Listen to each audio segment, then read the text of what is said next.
Hello, and welcome to the PC Gaming Weekspot, your recap of the last 7 days in PC video gaming. My name is Colin Mahern, and joining me this week, as always, he doesn't deserve a bronze. No. He doesn't deserve a silver. This man, he always will get the gold medal in my heart. It's Mr. Matthew Castle. Wow, thank you very much. I haven't even been training for it.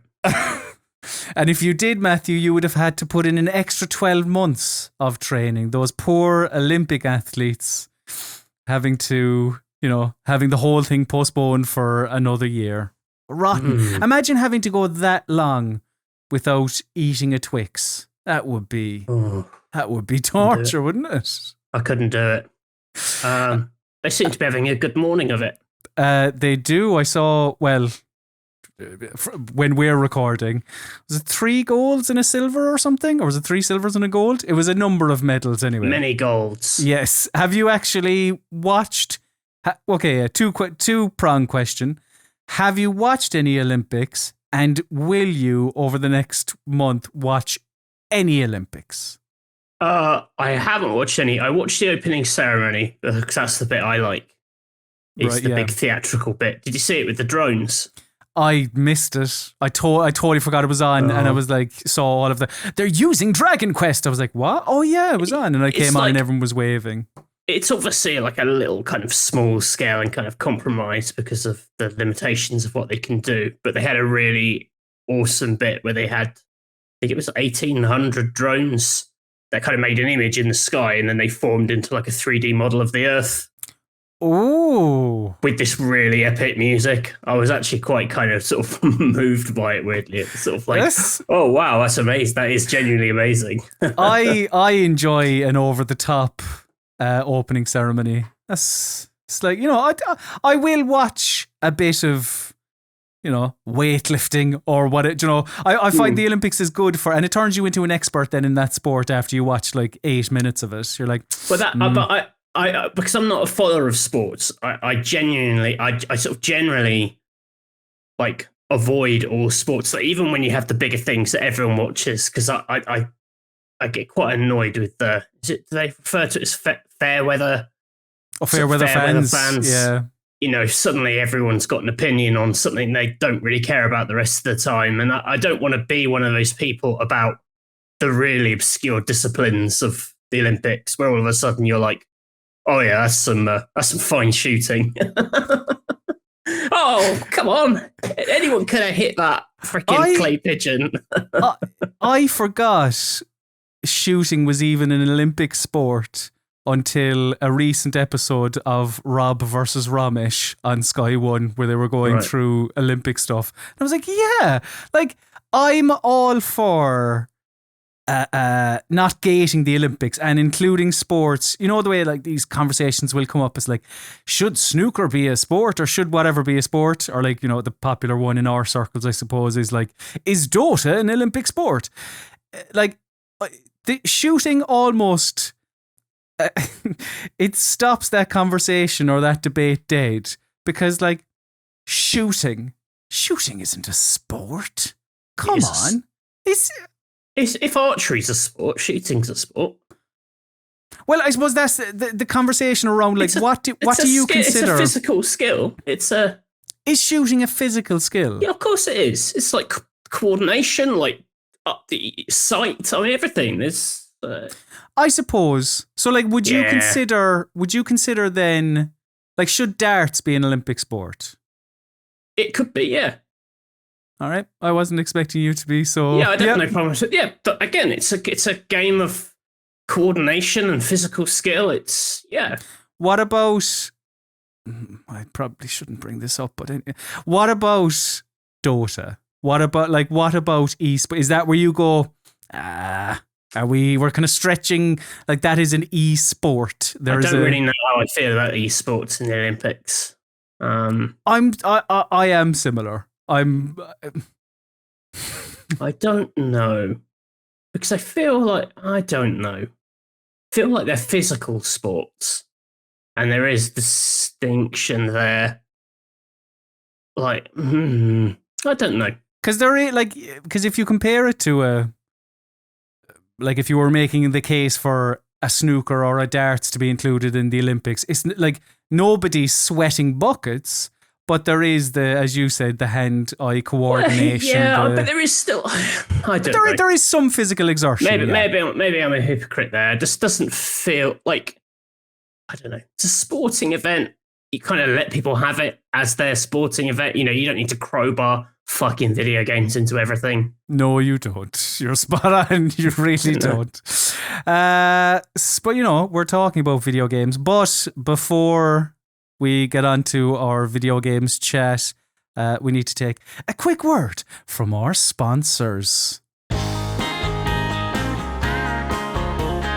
This episode of the PC Gaming Weekspot is sponsored by Wild Bill's Craft Beverage Company. Colin, are you a fan of fizzy drinks? Yes, I would say so. Then you should try a handcrafted soda pop from Wild Bill's Craft Beverage Company. They come in a range of exciting flavours. Would you like to hear some? I would love to hear some, Matthew. There's a black cherry, orange cream, Dr. Bill's, which is molasses flavoured, and strawberry cream, which is flavoured like shortcake.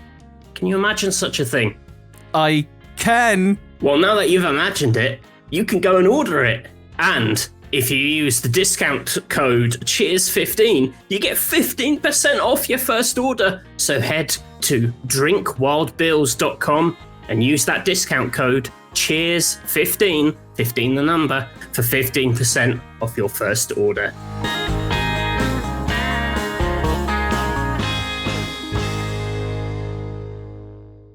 Right, Matthew, we're back. Can you grab that news crank of yours and open your gob? Because I do indeed have some information snacks for you.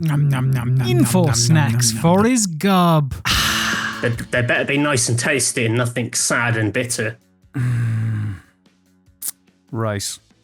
So, starting off, you're probably already aware of this if you're plugged into the world of video games, but Activision Blizzard has been sued by California over alleged culture of sexual harassment and discrimination. The best thing you can do as a Weekspot viewer is have a read of Imogen's piece on the website. By the time you're watching this, there might be other things out there as well. And just read the reporting out there. That will give you a better idea of what's happening rather than us go through it, essentially. Your second information snack, Matthew, is that Ubisoft, I have a couple of Ubisoft flavoured information snacks actually. They revealed the free-to-play first-person shooter X-Defiant last week. It is a 6-on-6 multiplayer game with classes based on characters from Ghost Recon, Splinter Cell, and The Division. It's very odd because they've gone for this punk rock vibe, down with the man, but also yes, the man and war. The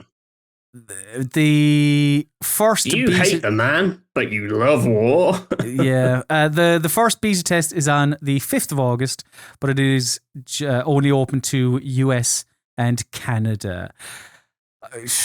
I mean, did you see the trailer? It is just so disjointed and odd, really. It's just, endless jokes been made about the whole here's Tom Clancy and like that brand and what it sort of stood for and like what Tom Clancy himself was about. Mm-hmm. And then this sort of punk rock, like stick it to the man, like it's just a sort of, it's hilariously incongruous. Look, like Ubisoft, they made Rainbow Six Siege work. They might make this work eventually. Who knows? But I'm sure it'll be fine. It's just I don't know. When you've got an idea for something, but you're determined to shove everything into one of your 4 pre-existing sort of brands, you occasionally get wobbly bits like this where you're like, you could have just called it something else. Just call it X-Defiant. What's Punk War? Jesus. In other UB-related news, Skull and Bones, remember that? That is apparently in alpha now. according to Ubisoft themselves. So it does mean still quite a ways away from the people at home playing it, but playable internally. That's, I don't know. I remember being at the E3 where they announced that, and being with a couple of chatting to a couple of people who worked on Sea of Thieves, who were kind of anxious because they just announced Sea of Thieves as well, and there was some slight anxiety, I think, that there were going to be, suddenly there was an influx of pirate games, but they obviously had absolutely nothing to worry about, to be afraid of. And your final UB tasty snack of the day, Beyond Good and Evil 2, was brought up during the company's recent earnings call. One of the people on the call asked whether it would be out soon, and Ubisoft said, quote, "We've progressed well with Beyond Good and Evil 2, but it's too early to tell you at this stage. I know we've already gone through it with Skull and Bones, but Beyond Good and Evil 2 was re-revealed at E3 2017. And it's too early to tell you, Matthew, what's going on with Beyond Good and Evil 2. I appreciate they had the Michel Ancel stuff. They've, talking about Ubisoft, they've had other things as well, and wrongins. Like, it's... They've had other things and wrongins. Well, yeah, you could put those two together. I don't know. I mean, just the perils of announcing something super early to buy yourself a bit of fan cred. And the mad thing with Beyond Good and Evil 2 is that if they do eventually deliver, I think the thing that they're actually pitching and the thing that it's become, I kind of have zero interest in. This kind of No Man's Sky-ish. Oh, it's just so detached from anything that people liked about the original, the very small, weird cult classic that should never be blown into a virtual universe. I mean, it's just baffling. If all this ends with a 6 out of 10, what a powerfully underwhelming story, like arc that will have been. Big time. Following up on the Netflix chat that we had last week, the company did address this, the games talk, in its Q2 letter to shareholders. Netflix said games will be included in members' Netflix subscriptions at no additional cost, similar to films and TV series. Initially, we'll be primarily focused on games for mobile devices. We are nearly a decade into our push into original programming. We think the time is right to learn more about how our members value games. So, it looks like we were a bit wide of the mark. Yeah, a little bit. I think it was be some kind of console streaming type thing. I just felt that the Witcher connection was right there. I kind of ran with that. Does that sound like mobile games based on their properties? So you play Stranger Things and then there's a Stranger Things game? Potential. It also doesn't necessarily mean that it's going to be games that you would get on the App Store. Like, it could still mean kind of like traditional kind of Witcher-like games in that, you can play xCloud on your phone. So why maybe you could do something similar with Netflix? I don't know. But right now, they're just talking about phones. The next Steam Next Fest is happening between the 1st of October and the 7th of October. So that's nice if you're looking for a couple more indie games to stick on the wish list, something to stick in the diary. District 9 developer Neil Blomkamp is getting into games, Matthew. It's a big story last week. It was announced that he has joined the newish dev Gunzilla Games as its chief visionary officer. Wow. I used to be the chief visionary officer of the RPS YouTube channel. That was my title. Mm-hmm. Well, we'll see my vision was quite similar to other visions. We'll see how and lists. Yeah, we'll see how Blomkamp gets on with his vision. It revolves around an online shooter. Visionary. So exciting, isn't it? Yeah. Maybe you will be shooting prawns. I don't know. That would be exciting. And that's District 9, right? That is District 9, yeah. Right. Did he do that one about... He did Elysium as well. Oh. District 9 is kind of his... I would say that's probably his... Is he a one-hit wonder? I mean, I don't know how Elysium did at the box office. I can tell you very quickly. I think Elysium I didn't think it was very good. Elysium did...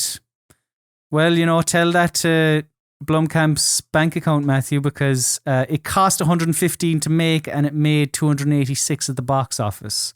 So while not the classic 3 times to get your sequel... That's not good. That's not good.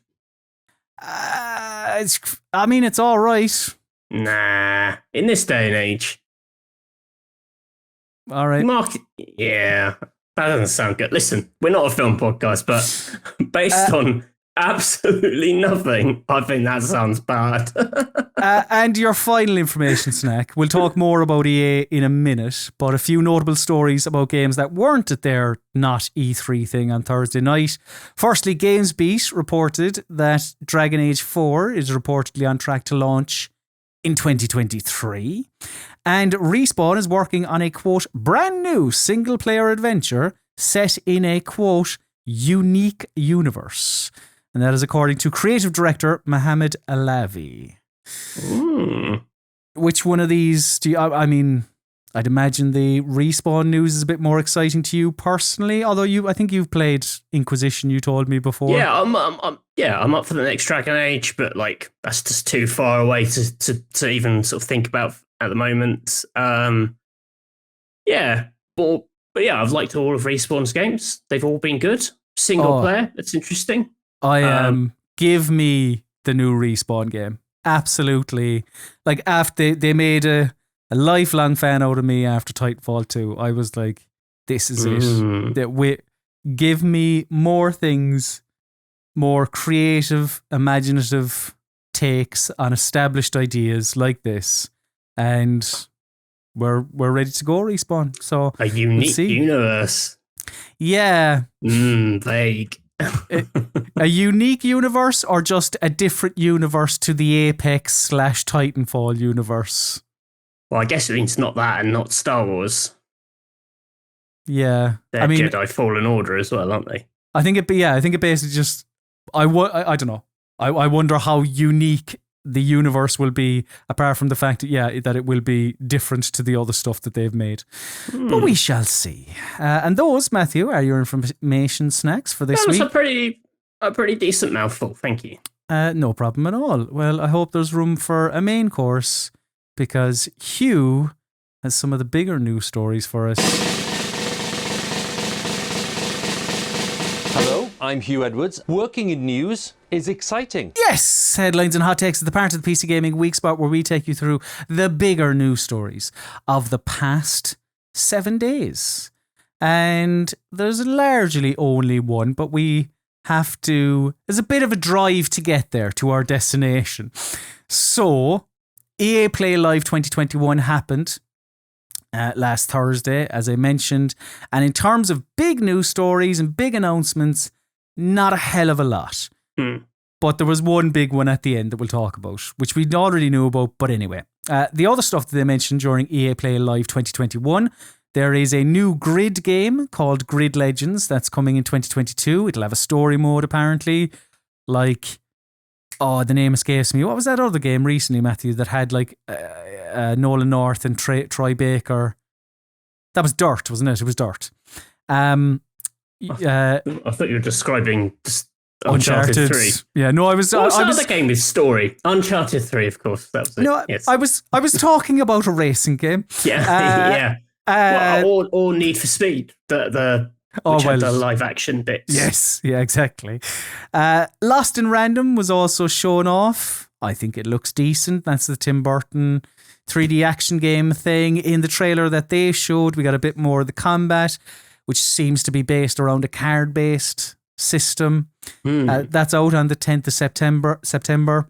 It's weird how EA seem to, like, in their little, they sort of go in cycles of returning to ideas or whatever. This really reminded me of, they did the Alice Madness. Is it Alice Madness? Alice Madness Returns was the sequel. Yeah. Like, it's really odd that they're like the most mainstream company You know, like 99% of what they do is the most mainstream thing imaginable: racing, football, online shooter. And then they've also made quite a few weird Tim Burton looking platformers, which is so far from the mainstream. It's an odd habit they have of, like, the little swings they do are kind of impossible to guess why they do them. I suppose that's their EA Originals section of the I business. guess under that banner they can do that kind of stuff. But it's just, I don't know, it's quite jarring. You'd think there'd be more middle ground. Yeah. But talking about the mainstream and the shooty bang bang, they announced the latest Battlefield 2042 mode called Battlefield Portal. This is the mode made by Ripple Effect Studios, who we talked about a couple of weeks ago in Information Snacks. If you're into Battlefield, this looks quite interesting. Like, you can create your own modes using maps from Battlefield games of the past, and then you can share those maps with players and those via this Battlefield Portal thing, and then they can remix them and put them up. Yeah, it seems good if you're into that. They'll probably talk about it more on Ultimate Audio Bang this week. But yeah, I don't know. Seems good. But from our point, I like the thing with all the tiny robots versus the tank. Yeah, and like the soldiers from 2042 versus the soldiers from 1942, and like, it seemed, again, if you're into it, you could have a lot of fun mixing and matching different elements of Battlefield games of past.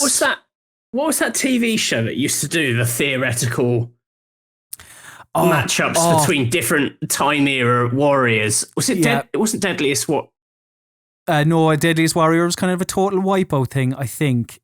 You're thinking of It was a thing that used to be like, who would win in a fight between, like, the Romans and the IRA and things like that. Yeah, the famous one they did was the IRA versus the Taliban. Oh no, you're right. Sorry, I apologize. It was Deadliest Warrior. I apologize. Yeah. We got that kind of energy. Would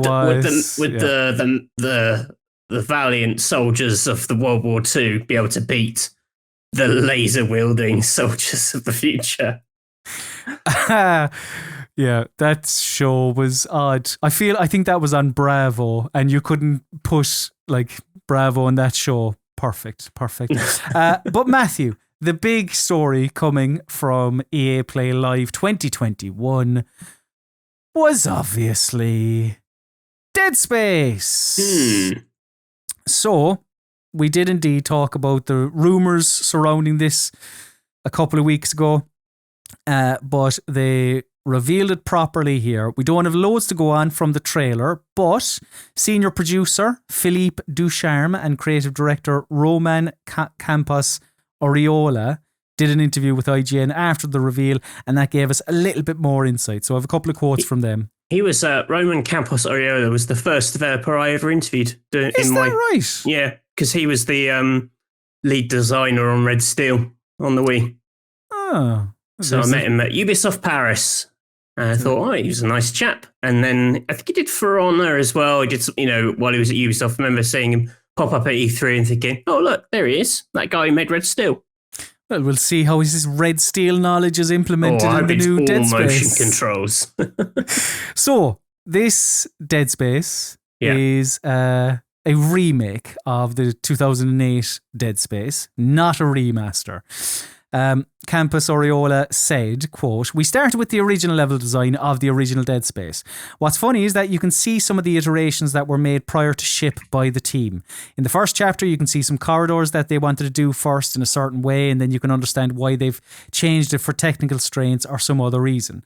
Then in terms of visual, sound, gameplay, and everything, we are rebuilding all of these assets. We are not porting them. It's not up-resing the texture or adding more polygons to the model. It's really rebuilding all these elements, shooting all the animations, etc. On top of that, it does sound like they're going for a bit of a Resident Evil approach, because Mr. Campos Oriola added, for us, the foundation is the Dead Space 1 story. So, by default, that's what is canon. But when there are some improvements that we want to make to the story, and not necessarily improvements because those things were not really working in the original, more improvements because of what came after. And we're like, oh man, that's interesting. If we could reference that, or if we could make a link to that. He went on to use like Dead Space 2 as an example, and he even said stuff outside of the games, so like the cartoon films that were made. An important one for many people, because my God, if you lived through the Dead Space 3 microtransaction hubbub, this game not going to have microtransactions. Ducharme said, we're also learning from mistakes such as microtransactions, which we will not have, for instance, in our game. This is also, it's not being made for the previous console generation, and I mentioned this because it's just PC and the new Xbox and PlayStation. And I mention this because Campos Oriola said, the faster SSDs of new consoles mean there's not going to be any loading. There's not going to be any moment where we're going to cut your experience, where we're going to cut your camera. You can play it from start screen to the end screen seamlessly. So in the PC as well, seamless experience. No date as of yet, Matthew. No indication as to when this will launch. It sounds very, very, very early. But going off of all of the rumors and everything that was, everything we spoke about a couple of weeks ago, nothing majorly surprising, I suppose. But what are your initial thoughts after seeing this very, very, very short trailer? Yeah, I mean, I don't know, these cinematic kind of statement of intent trailers don't really do it for me, because when I look at this, it just kind of looks like how I remember Dead Space being. So it's not like, oh, wow. You think, yeah.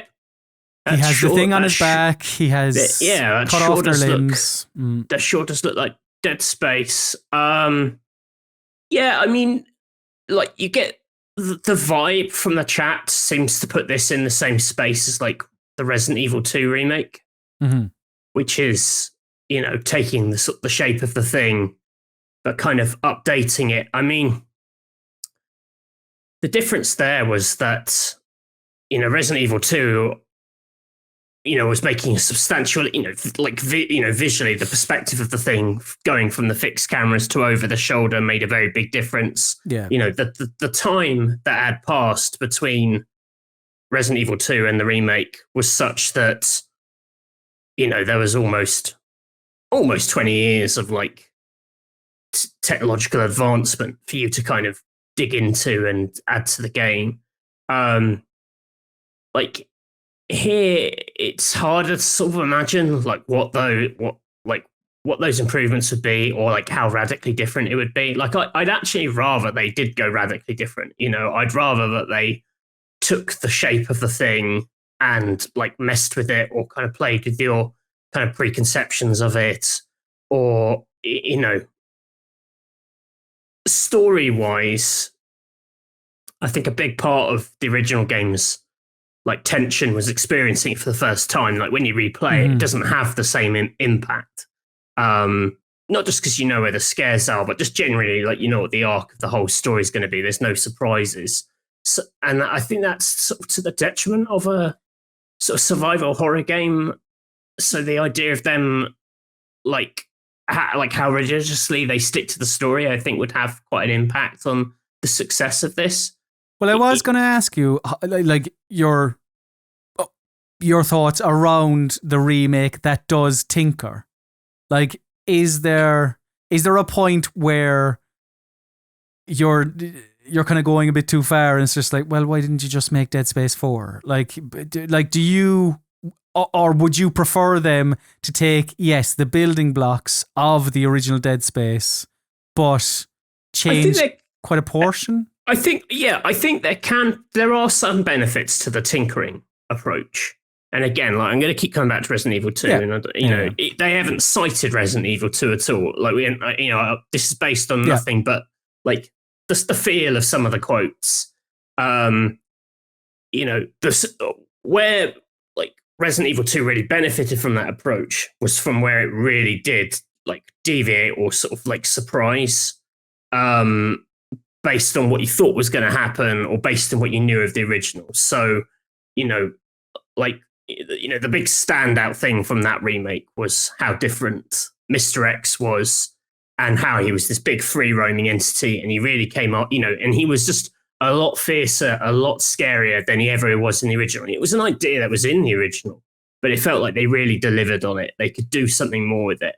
And that's the kind of thing I think they need to do here. Like the setting, whatever, can be similar, fine. Like the narrative framing of it, I don't really care enough about to say, like, I would want a Dead Space 4 instead of a Dead Space 1 remake. I don't really care enough about the world or the character. But like mechanically, are the necromorphs going to behave in a way that kind of changes how you think about them?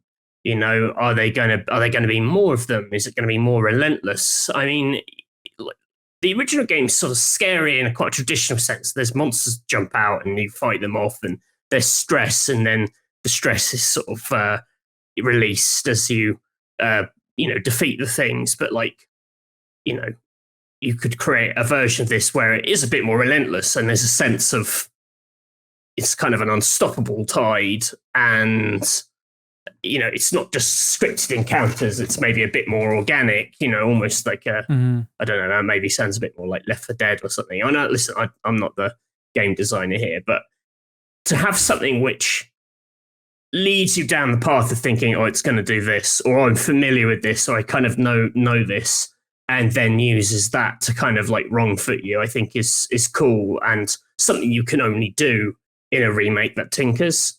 So I'd hope they would go down that route rather than just Dead Space 1 with astonishing graphics. I mean, it does very much sound like they are going down the Resident Evil route, because even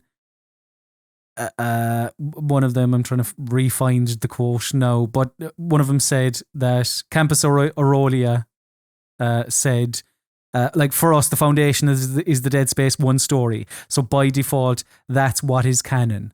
Like, it seems like that we're taking that and we're just going to create a slightly alternative version of it. But that's for anyone who's like hardcore into the Dead Space lore. Yeah, the first Dead Space remains. But we're going to maybe, put something that you would have expected here. We're going to put it there, etc., etc. But again, pure speculation. I don't know. I'd like to see one of these places like before it goes to shit. Right. Okay. Yeah. Like you always arrive with them. Like once it's all gone to hell, it'd be interesting to see like the outbreak. That's the kind of stuff I like. In a remake, people kind of like play with that kind of stuff, or perspective, or shift it out of his perspective, or sort of reframe it in different ways. That's based on nothing at all. But Resident Evil 3 starts with not Jill. No, yeah, Jill. Yeah, like her in her flat. Like stuff like that. I think you can definitely have some fun with it. It depends like how like much you're going to let yourself stray from the original thing before kind of returning to it.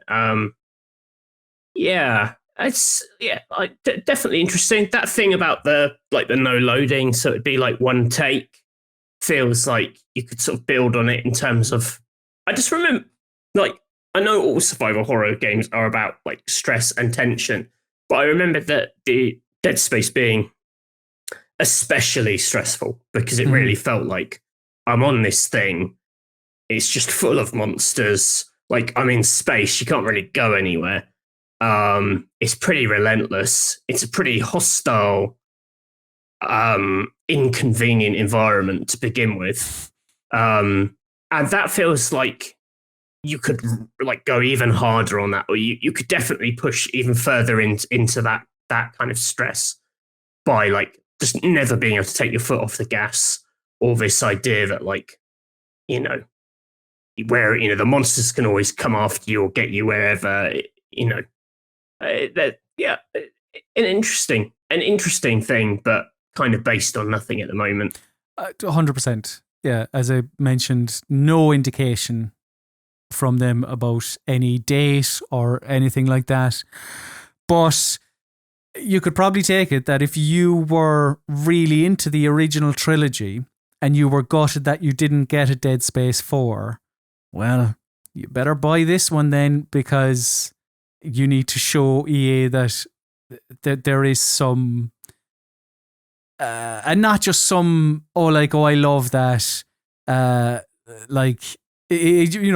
tell them with your wallet, because otherwise you're not going to get a Dead Space 4.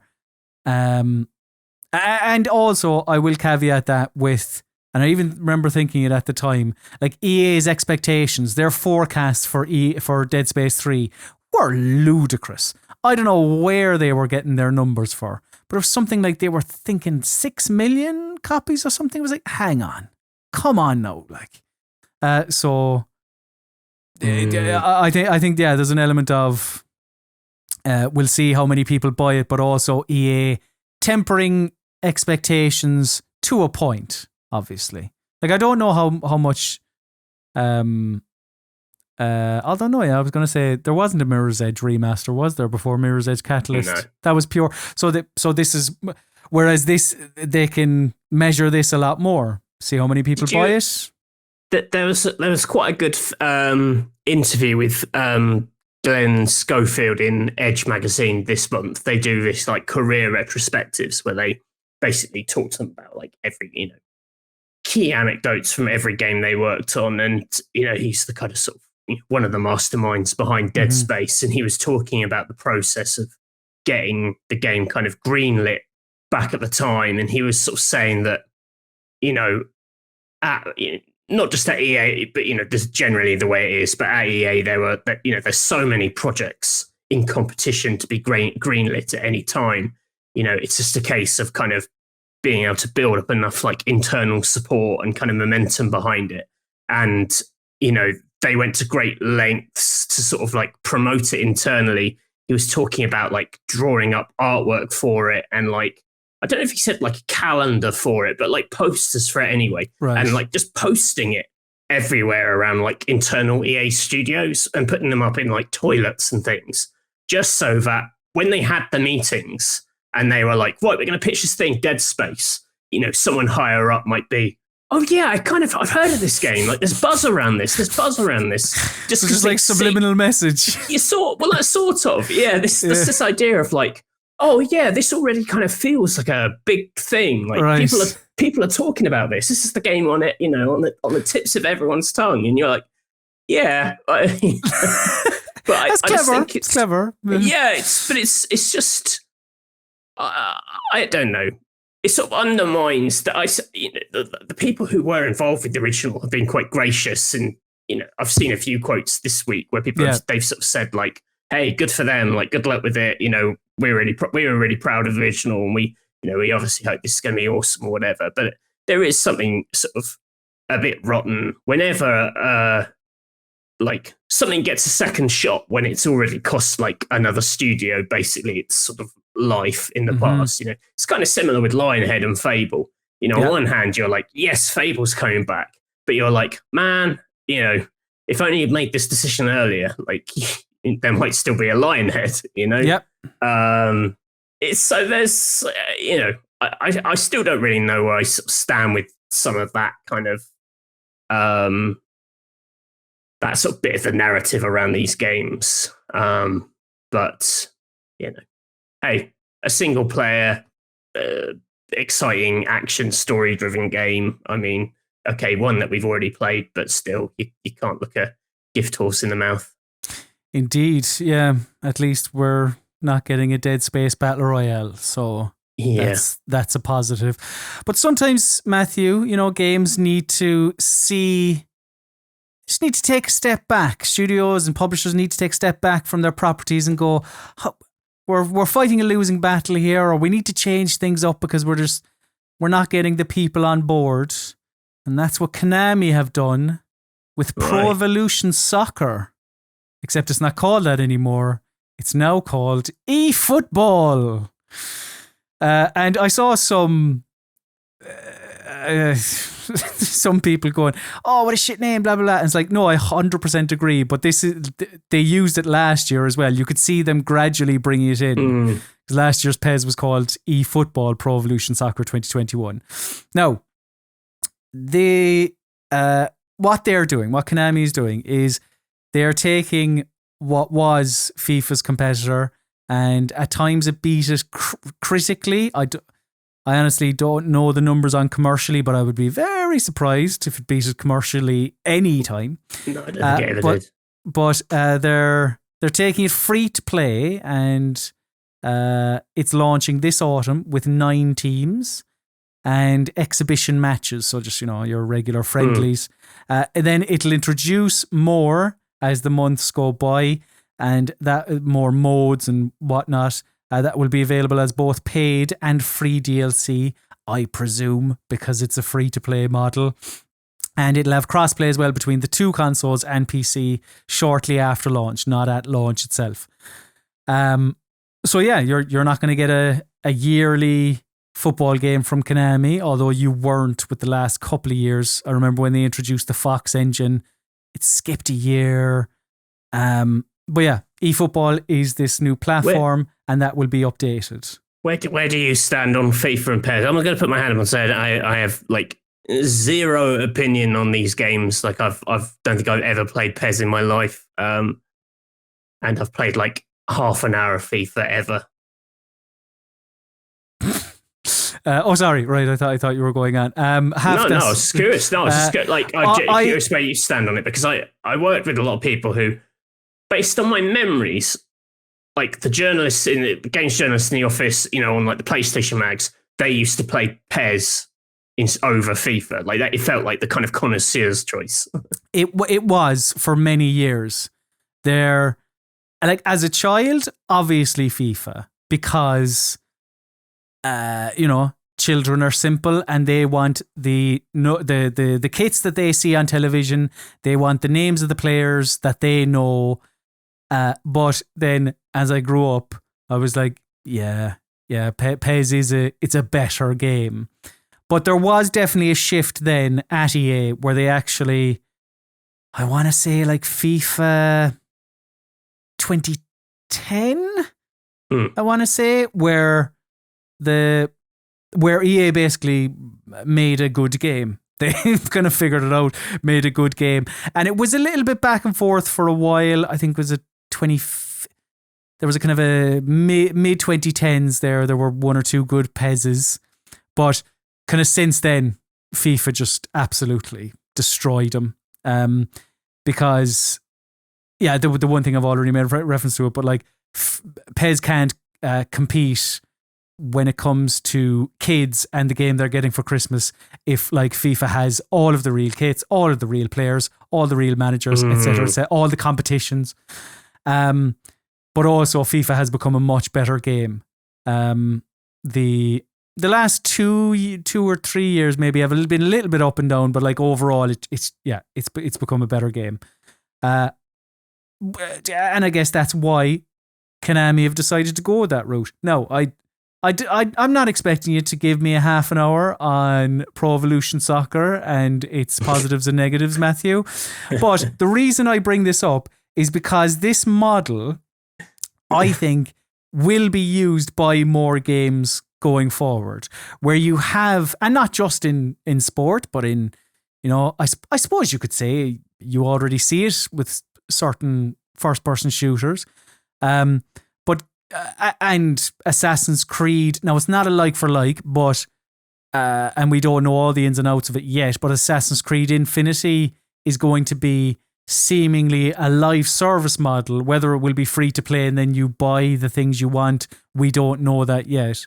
But like do you see this as a way, like could you see the industry going this route with some other games where, say, you have, because even I think there were rumors around Battlefield going free to play with 2042. So like, say, where you have 2 competing juggernauts, but one overtakes the other one and leaves the other one for dust, like FIFA did with PES. Yeah, I mean, I guess when with something like this, when you've got if you haven't got the numbers on like your retail games or whatever, but you have got the expertise, and you've got that like all important sort of studio culture that can kind of make games. I guess it seems wise to try experiments like this. I think why not? Like, yeah, I mean, if something isn't working, but you're like, if the game itself isn't precious, I think in its traditional form, I think recognizing that you've still got something precious in like the team you've built that's able to make these games, and like trying to kind of like just trying something new, just trying to ensure that you're still kind of leaning into it, because otherwise you get into the realms of like, the sort of tragedy of like, Metal Gear in a way is, obviously a fair amount of the talent leaves, but a lot of the people who made Metal Gear are still, didn't leave with Kojima, and you feel like what a resource that's just sort of sitting there, waiting to be used. So it doesn't really answer the question, but the idea of like,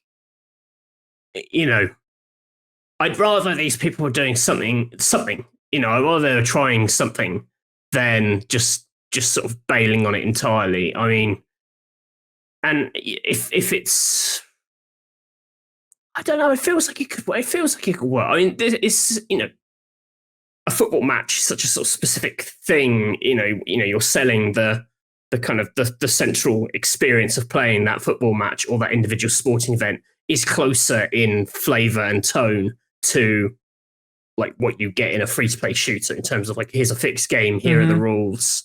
Like it doesn't have to be much grander than that. It's it's a very repeatable thing. 100%, which is like at the heart of all free to play experiences, is a pleasurable thing that people can do over and over again. So and an established rule set that you can meddle with and like tweak that and nudge that here and there, but the rules in football, like VAR, I suppose, is the biggest thing in the last couple of years, and occasionally the handball rule will change, but often it's two groups of 11 people trying to get the ball from this end of the pitch into the big net. Yeah, because I guess maybe the better comparison is like with Apex Legends, in that in Respawn you have a team that makes some of the best feeling shooters in the world, and all you need to do is to get that shooter in someone's hands for them to understand and appreciate it. And in that case, going free to play, giving someone that free experience maybe is the way to do it. The people who wouldn't buy a Titanfall 2 or a Titanfall 1 would try this, and then they're like, holy shit, this feels great. I love this. I will keep playing this for free. I'm not saying, I don't have any opinion on how these two football games feel, but in a world where like just FIFA is such a dominates so much in shops, and people, they know what they like and they buy FIFA every year, but something where you say, well, this is free and enough people will like the feel of this football, or enough people will like instantly respond to this, then yeah, I mean, that's like a perfectly valid way of kind of growing that game or getting it back into people's hands. I mean, I guess the kind of interesting thing in that kind of arc is what happens, once you've sold people on your game making abilities in the free to play space, is can you convert those people ever back into retailers? Like, could Apex Legends success ever turn a boxed Respawn game into a mega hit, the likes of which they never really saw with Titanfall 1 or 2. I mean, I suppose if you nail the free to play well enough and you've got enough people playing it, then that doesn't matter anymore. But like that's what I was going to say, is like the like how you get their dollar doesn't matter as long as you get it from a business standpoint. So if they're buying skins and I don't know, whatever else you can buy in Apex, like loot boxes. I don't think it has loot boxes, whatever. Just the things you can buy in the free-to-play game. So if, for example, with Konami, if this works and you never do a quote-unquote like proper PES again, that doesn't really matter when it comes to Konami in their books. If people are buying, and they haven't said how the system will work, but if they're buying kits or teams or modes or whatever, like they haven't mentioned, like PES has a Ultimate Team equivalent called My Club that hasn't been mentioned in their press release. Master League hasn't been mentioned, so there is still a bit of news to come from this. But I just think it's I don't know, it's an interesting thing, and the free to play model or like established franchises going that route is like, I don't know. I like, as you said, it works well with sport in that, established rule set, all that kind of stuff. Like, even from EA's standpoint, NBA Live is trounced by NBA 2K. So could they look at this and go, maybe that's what we should do for NBA Live? So there are other kind of examples like that. But Matthew, enough about it. We just talked about football on the Weekspot for 15 whole minutes. It's good, isn't it? Matthew, let's see if we can give the people at home another 45 minutes on the Steam Deck, because it is time for Tech Corner, baby. Oh, great. The Steam Deck is going to dominate the news for a while, but this isn't going to be 45 minutes on the Steam Deck because, well, it's just not. I think we wrung that rag dry last week, at least for a bit. But the Steam Deck's memory is apparently better than it was first listed on their site. It uses quad channel memory rather than dual channel, you'll be delighted to know, Matthew. Oh, yes. That's good, isn't it? That is good.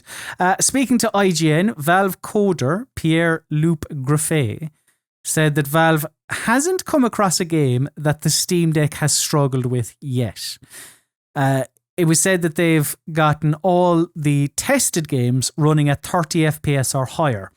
And Griffet said, "We've been looking at various games over the past few years in the back catalogue, but the real test for us was games that were coming out last year. We haven't really found something that we couldn't throw at this device that it couldn't handle." So, Matthew, my question to you is, so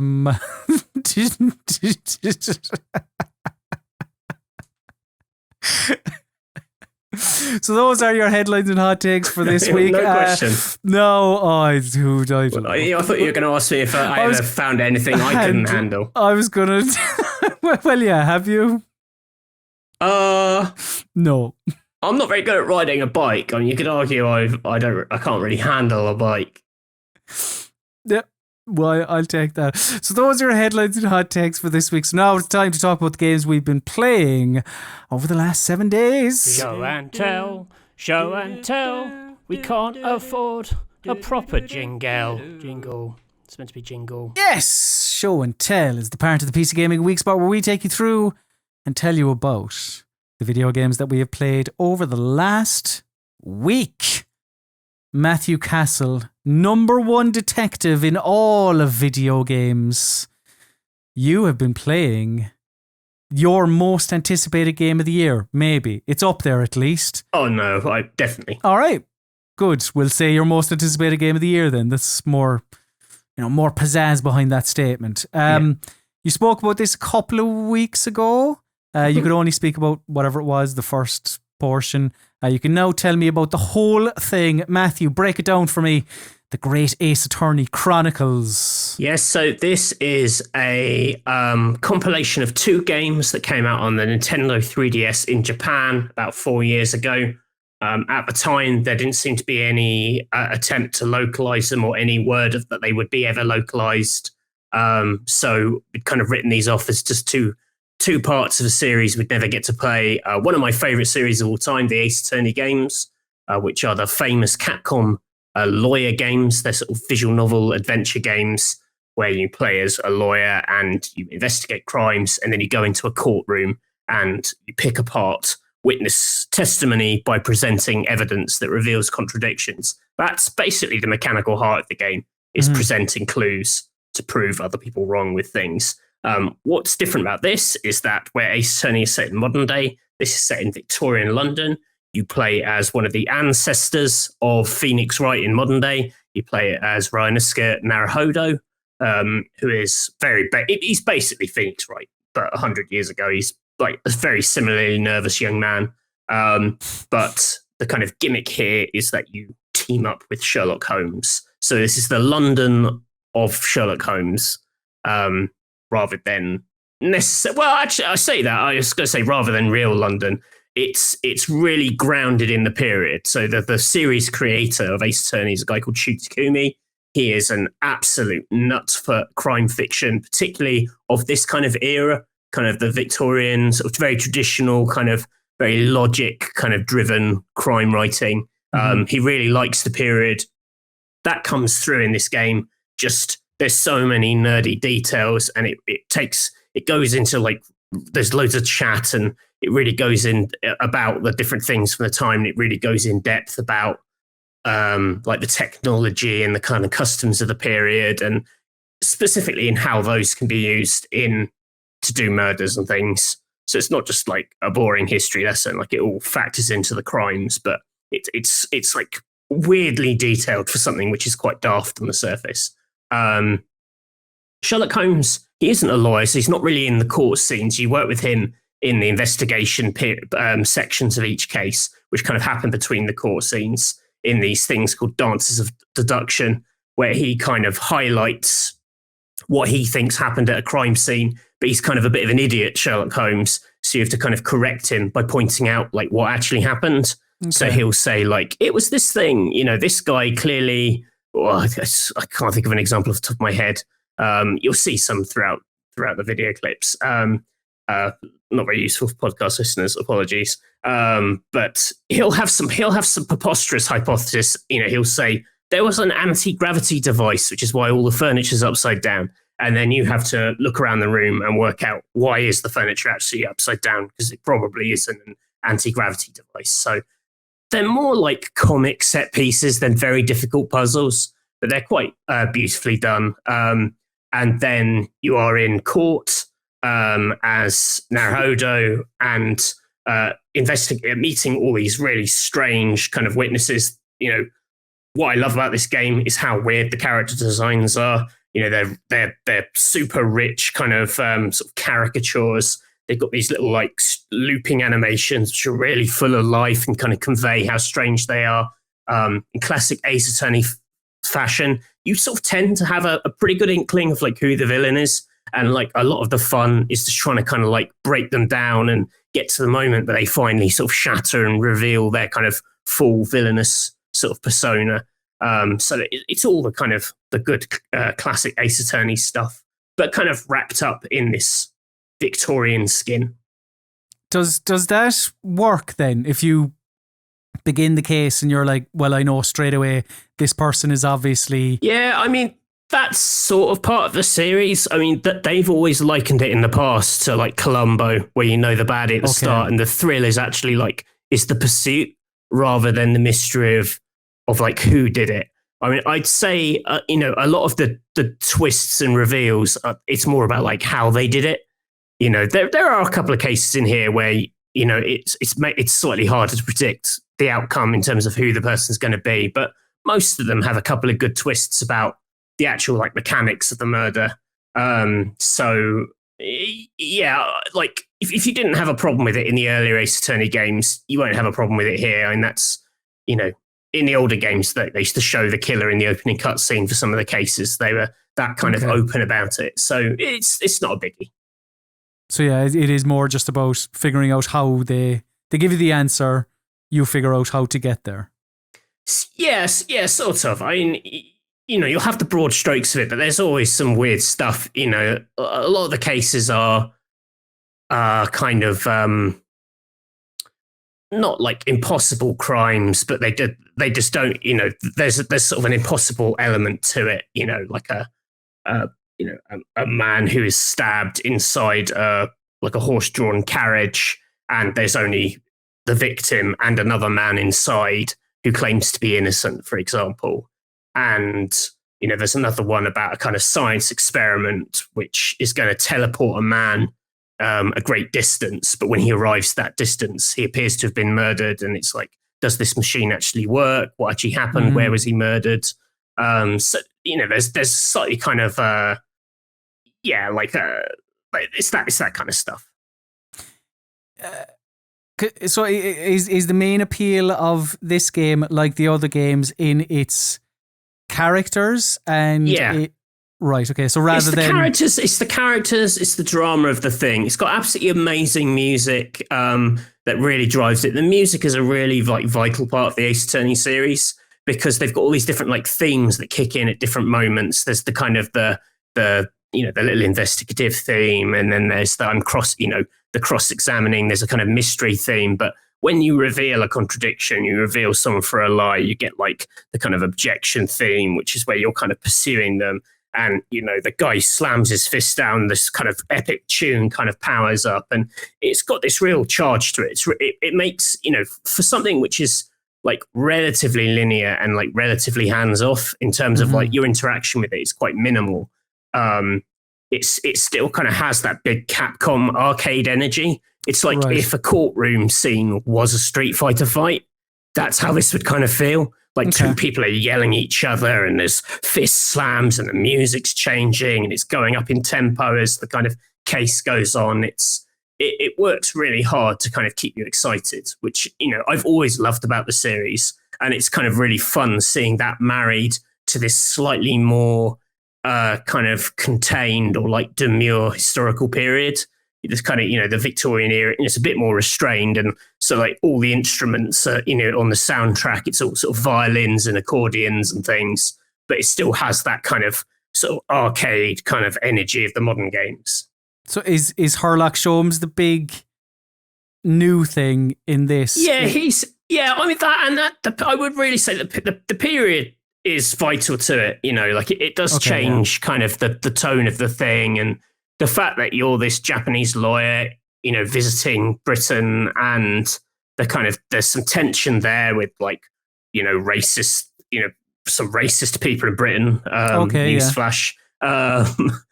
Who kind of give him grief, and there's some that's kind of interesting, kind of getting through that. Sherlock Holmes definitely, or Herlock Sholmes. They call him Herlock Sholmes. That's a legal thing. They haven't been able to use Sherlock Holmes. Weirdly, if you use the Japanese voice track in this game, he is called Sherlock Holmes in the Japanese version. He was in the original, and he still is in the voice track here. So yeah, Herlock Sholmes. He's definitely he definitely livens up the investigation periods, which are traditionally the drier part of the game. He had some kind of character to them. There's quite, if you're into Holmes, there's some quite fun interplay between the cases in this game and some of his famous cases. There are cameos from characters in his books. Some of them, it's sort of set in a world where Sherlock Holmes has already solved those mysteries, and they've been written and published by Watson, so that they're, people are fans of him. He has a reputation. Naruhodo has this sidekick called Sasato, she's a fan of the Sherlock Holmes stories, and there's there's cases that riff on Hound of the Baskervilles, or the Red-Headed League, or the Speckled Band, things like that. So yeah, it's maybe a bit nerdier and a bit more niche than the traditional Ace Attorney. But I would think if you were a fan of those games, as they were kind of based on this crime fiction to begin with, there's enough sort of shared DNA that you'll probably dig it. Mm-hmm.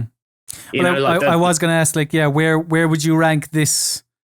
It's two games, isn't it, in total? Yeah, two games put together. I mean, you kind of have to play them as one, because there's a lot of unanswered questions in the first game, and that's kind of annoying. If that was just by itself, that would be quite annoying. But because you get them both, you get all the satisfying kind of reveals in the second game, which the second game feels a lot bigger and more dramatic because of the relative kind of ambiguities of the first game, I guess. Because it's set back in the past, it's a really good entry point. Like, you don't have to have any prior knowledge. It doesn't require, the Ace Attorney games are super tangled and do kind of have to be played in order to make sense. This one can be just played as a complete standalone. I'd rank it pretty highly in, there's been 11 Ace Attorney games, 10 considering this has been bunched into one. And I'd put it in the top 5.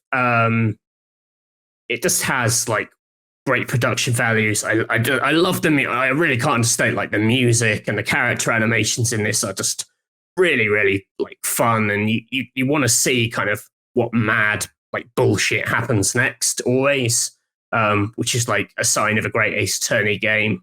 But yeah, I do feel like particularly kind of tuned into like Shu Takumi's vibe and his interests. And I love crime fiction myself, and I like quite traditional crime fiction. So this is definitely like aimed at me. I am 100% the kind of target audience for this. It's one thing I would say is it's massive. It's really, really long. It took me over 60 hours to do both of them, which as a visual novel, like I'll admit, I played it on the Switch. Like most of it handheld, sitting on the couch, sitting in bed, where, on trains here, there, and everywhere. The idea of sitting at a desktop for 60 hours, playing quite a static game, doesn't appeal to me. Like I didn't enjoy the Ace Attorney trilogy as much when I tried replaying it on PC.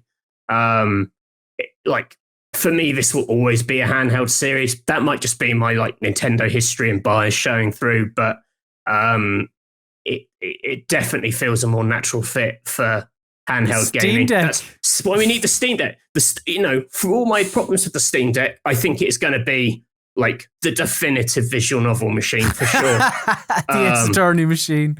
Yeah, I mean that's a genre that you don't want to play because this is more cinematic than most visual novels. There's a lot of animation. There's a lot of like camera movement. There's a lot more going on. But even this is still quite static. So, and you'd just be sitting there just looking at the text. I mean, I set a lot of the text on kind of auto scroll. So when the text finishes, it goes to the next box. So I'm not even pressing buttons for like 95% of this game. I'm just sitting there and sort of watching it, which makes more sense slouched in bed. That's fair. But I really, really rate it. I mean, if you are an existing fan of Ace Attorney, I mean, obviously get it. I mean, you wouldn't be waiting for a review to tell you that. You like Ace Attorney fans will buy Ace Attorney games. Like they are just too precious to not buy.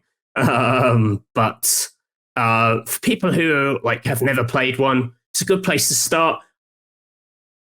But I would still probably take the Ace Attorney trilogy, which is also on PC, as a better entry. Just to, that's the full Phoenix Wright package. This is slightly weirder. Okay. I might try and see if I can give it a go. 60 hours is definitely a bit daunting, but I'll see if I can try. It's epic, It's got a huge scale to it. Big tangled mysteries. Sounds good. We are going to take a very quick break, and we will be back with more video games chat after said break. Listen to the Electronic Wireless Show, rockpapershotgun.com's PC gaming podcast. I'm Nate. I'm Matthew. And I'm Alice, and every Thursday we chat about our favourite things in PC games. That could be the greatest giants, the coolest magic, or the best mysteries. Although Alice will have to stop me making every episode all about fish, or Anthony Hopkins, or Rome. So check out the Electronic Wireless Show every Thursday, available on all your podcatching apps or direct from rockpapershotgun.com. Welcome back. While myself, Colin Mahern, and Matthew Castle discuss the video games we've been playing over the last 7 days.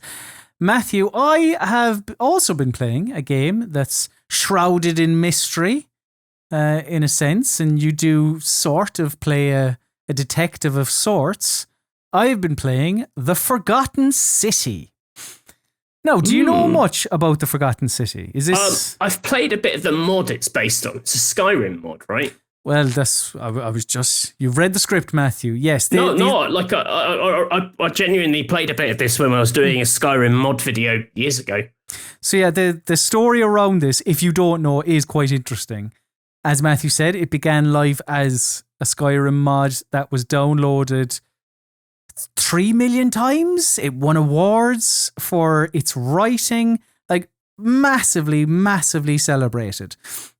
So naturally, what you do after that is you set up a developer, and the people behind the mod did. Only a very small team, 3-person team called Modern Storyteller. And they've taken that mod, and here we are, 10 years later, and it's launching tomorrow on Steam as you're watching this, I think. So yeah, detective game. I'll give you the kind of the elevator pitch. A detective game that is set in an ancient Roman city wherein you must solve this mystery of who is going to break the one law that is in this place called the Golden Rule. And the Golden Rule is the overarching law that makes sure nobody does any stealing, any debauchery, any blasphemy, anything, any crime. So because one law is a series of laws wrapped up into one. Essentially, because do no crime. I mean, it's all encompassing. But if you break the Golden Rule, it's called the Golden Rule because when you do that, the world turns to shit and loads of golden archers pop up and will turn everyone in this city to gold. So it's maybe a little bit harsher than, like, a 10-year sentence in a prison or whatever. One crime will kill everyone. Exactly. So what you do in the game is you go around. I will say, even though I looked at the mod, I don't really remember anything about the story specifics. So it may have been the same, but I just don't remember. No, they've changed. I don't know how much they've changed, but they have said, like, if you played the mod, you'll get basically a new experience here. Right. So like, you go around the city, you chat to the cast of 10 to 15 or so characters, you learn their stories, you find out how they ended up in the city, their relationships with other characters in the city, their troubles, etc., etc. And then you use that knowledge to figure out the main mystery of the game, which is who is going to break the Golden Rule. But the thing is, right, the Golden Rule will be broken when you play this game. It'll be broken many times, but that doesn't mean it's game over, because what makes this game stand out, I guess, is its time loop aspect. So when the Golden Rule is broken, what happens is the world resets back to the start of the game. But it's not a roguelike or anything like that. What happens is you, the player, take all the knowledge that you've learned from the last loop and all the previous loops, and then you can put that to use in this new loop that you're in. So, for example, and I'll use the very first thing you come across in the game because it's obviously very story heavy and I won't spoil much. But the first thing is, if you know that a particular building is going to collapse very early on in this loop, you can send an assassin that has come to this city, you can send them into that building so that the building will collapse on the assassin, and the assassin then won't kill the person that they're going to kill, thus breaking the Golden Rule. Do you follow? Like, or I'll give you another example. If you need an item that one of the street vendors is selling, you can actually burn a loop by stealing it from their stall, and then you will have that item in the next loop. So it's not just knowledge you take into further loops in the game. It is also items. And like one of the best things I can say about this game is that it does allow you to be the detective. Like, so many of these types of games, I think we've just even discussed it on here, is that they try and steer you in a particular direction, and they try to mask what is essentially an on-rails experience. But the Forgotten City, it allows you to pick up leads through conversation and then follow up on the ones that you want in whatever order you want. So aside from that previously mentioned assassin bit, like, that kind of is the first one. It acts as a bit of a tutorial. Aside from that, the game it lets you crack on. Like it's not intrusive. There are basic quest markers. I will say that. Like it's not like there isn't any UI at all. There are basic quest markers for certain leads, but that also isn't necessarily always the case. Sometimes you'll find a note or an item that seems important, but you won't get a notification telling you what said note is related to. It's what they've done actually. It's balanced wonderfully. The mix of like your detective notebook that will relay relevant information to you and the lack of clarity on certain information or certain items that you pick up. Like, and even talking about the openness, like I spoke to Alice Bell, who's writing the written review for the site, and the order of our playthroughs were quite different because of that openness the game offers. Like, I suppose I'd kind of liken it. It reminds me a bit of Hitman in that, right, like when you start the game and you look at this map, it seems a bit overwhelming. But then after a handful of loops, you recognize, like, well, I know that the bar woman is always going to be in her pub there. The beefy guard will be always exercising outside this other character's courtyard. The doctor will always be in her practice. So, like, the map is large enough that it doesn't feel claustrophobic, which is important given that it's the one map, but also small enough that you can become familiar with the landmarks and where the characters are. And, like, because every loop you go on isn't wasted because of that familiarity. Like, you know what you're doing. At the beginning of each loop, you know what you're doing, where you're going, and that's all down to your inquisitiveness rather than the game saying, now that you know where item X is, you should take that to place Y, you know? And another aspect of this, like I said, you know, there's 10 or 15 characters, one map, there's sort of, and I'm skirting around it, there are other little things, but like there's one main mystery that you need to solve. I don't want to give off the impression that it feels like incomplete or, you know, by only having the one map or whatever. Like, it's lean, but it's, I don't know, it's featherweight boxer lean. Like, it's a positive that they didn't bite off more than they can chew. Like, each character you meet will have a thread that will often have an in point and an out point. And what I mean by that is, their story will begin perhaps with a connection to someone else in the world, and it'll conclude by leading you on to another story. It's not always the case, but it's pretty common that you'll notice that. So, like, in this world, it feels like the world feels alive, basically. It feels like this small community. So, of course, in small communities, there will be links between person A and person B, and that's what the Forgotten City does that very, very well. Now, it's not all, like, there are some negatives, like, while I am pretty positive on the ties between the people and their stories, I definitely thought, while I was playing at least, and this mightn't be the case for everyone, but I thought there were some missed opportunities in how some of the items that you get are only connected to particular missions / areas, and I'm trying to talk around it, but there's one in particular, and I won't mention it, but I definitely lost some time thinking that I could use it to aid my progression elsewhere, because I got that item quite early on and I thought, ooh, maybe I could use that in other places, and it's like, no, you can't. So I burned about 10 minutes doing that.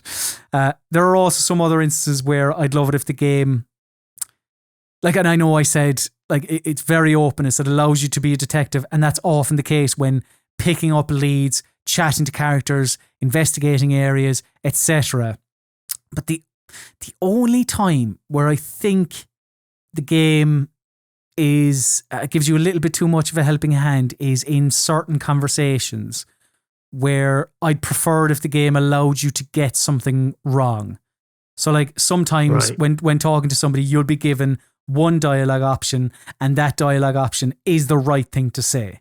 And it's not in every conversation. Those watching the footage may have even seen certain instances of characters telling me to piss off. Like, you can say the wrong thing sometimes, and then that character will get the hump and not reveal any more info until you chat to them again in the next loop or a different loop. But there are just certain instances where I felt like I would have preferred to get it wrong. Now, maybe in the moment I wouldn't have, and I'd be like, oh shit, I have to go through all that again. But and obviously, because this was originally a Skyrim mod, you might be expecting some Elder Scrolls jank. There's a little bit of it. Like, momentum will stop dead as new areas are loaded in. And that's not just, when you're walking through a door. That could be when you're walking down through a corridor. Or characters will sometimes do this painfully slow 180 to talk to you.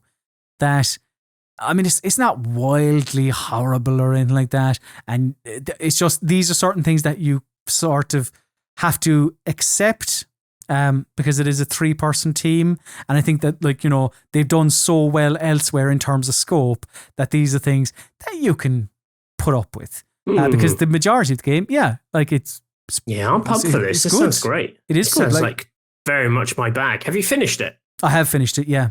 Well, actually, on that point, certain games of this ilk, when I finish it once, I'll be like, all right, that's my story. With this, I was like, no, I knew there were 4 different endings. You're told that at the end. And I wanted to figure out and poke around, figure out how I could get different endings. So, it is compelling enough, the story, the writing, to go back in and try and actually...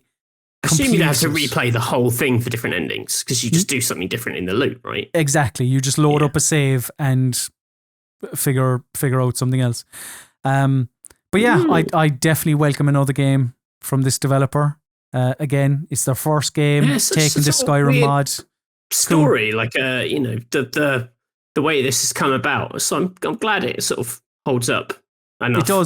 It does. And yeah, try to talk around it. Like, there are some good reveals and all that if you play it, you'll appreciate it. So yeah, some good detective-y games out there this week. Yeah, it's good. I love it. I love a bit of detective games.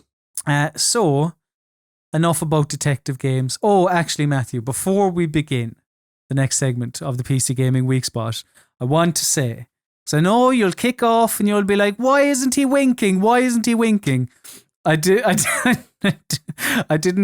there wasn't time this week. I will try my damnedest to make Gabe Newell wink next week. It really doesn't matter. No, look, because you've mentioned it a few times, so I just prefer to just I saw a comment last week where someone was like, who's that guy at the start of Steam reviews? As did I, and I was like, come on. But yeah, look, we're talking about it. Let's get into it. Gabe Newell, come on in and don't wink at us. It's time for Mystery Steam Reviews. Yeah. Yes! Mystery Steam Reviews is the part of the PC Gaming Weekspot where I, Colin Mahern, and T. Matthew Castle test the knowledge of one another via Steam reviews that are a mystery. And the rules are as follows. Both I and Matthew bring 3 Steam reviews to the MSR arena, but we omit the name of the game associated with each review. Our opponent must correctly guess the game attached to each review. 1 correct answer equals 1 point. While both of us have 90 seconds on each MSR, we both also have help in the form of 3 lifelines. These lifelines can be used at any stage during battle and also pause the 90-second timer. Each lifeline can also only be used once, and they are as follows. Publisher, where the hot seat haver learns the publisher of the game. Second opinion, where a second review is given to the fiery chair sitter. And genre, where the genre of the game is revealed to the one with the warm arse. This week's theme, Matthew, a relatively easy one to explain at least. To explain maybe, but... So, video games that break the fourth wall. Now, what myself and Matthew discussed beforehand, as is always the case here on Mystery Steam Reviews, games where when somebody says the game to you, you go, oh yes, I remember when that game breaks the fourth wall. So, but not like an item description. It needs to be, Yeah, though I would say there are no games for me That's what I would say about them. So will we just call it here and give me a 3-0 victory, or like but as in, like, I'm just gonna have to get. I think I'm just gonna have to guess these from the reviews straight. Like, this may as well not have a theme. Okay. And the ones I've picked are things. I struggle to find things which I think are like, you'd be like, yes, they break the fourth wall. My 3 games all have a moment where the fourth wall is broken. Okay. We'll see. Well, it might be. We'll see. No, I'm feeling shit show for this one. All right. Okay. Good. Looking forward to it. Matthew, your first Mystery Steam review is as follows. The side stories really make you think everyone would have been better off without you. And that's from Zach. It's recommended 10.9 hours on record, 10.8 hours at time of review. Matthew, your time starts now. The side stories really make you think everyone better off without you. Okay. So, a game with side quests, side stories. Is this going to be a Yakuza game? Side story. That thing? Does the Yakuza series break the fourth wall? I mean, it's definitely straight. I mean, maybe like Yakuza Like a Dragon? Because, like, technically it breaks the fourth wall and that he knows he's in a video game and he's sort of like, I'm in Dragon Quest. 10 hours isn't like a massive amount for them to get too deep into it. Yeah, I'm going to say Yakuza Like a Dragon for this. Is that your final answer? That's my final answer. Wow, I wasn't expecting that because I didn't have the cursor over it. There we go. Matthew, kind of recognizing the side story, you were thinking, is that what they call the side quests in Yakuza? Yakuza Like a Dragon? The combat? It's very video gamey. So you've ended up saying Yakuza Like a Dragon, and Matthew, I can tell you that the correct answer is Doki Doki Literature Club Plus.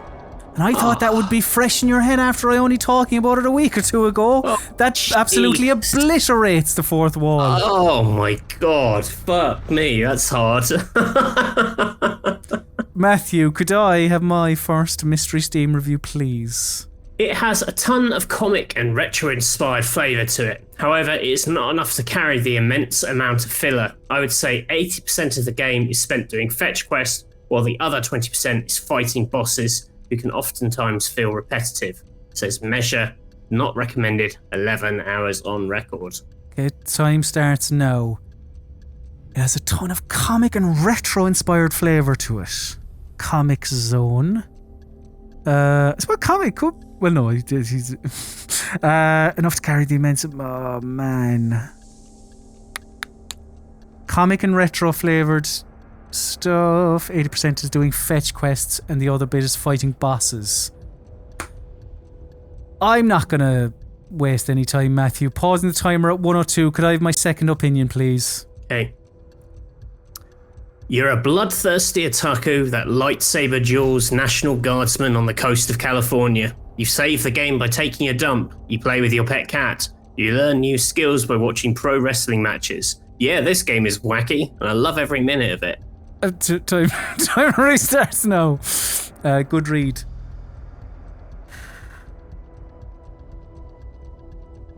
I don't know if I'm So... Oh, I can't think of the... I know the name of the character, but I can't remember the pissing name of the game.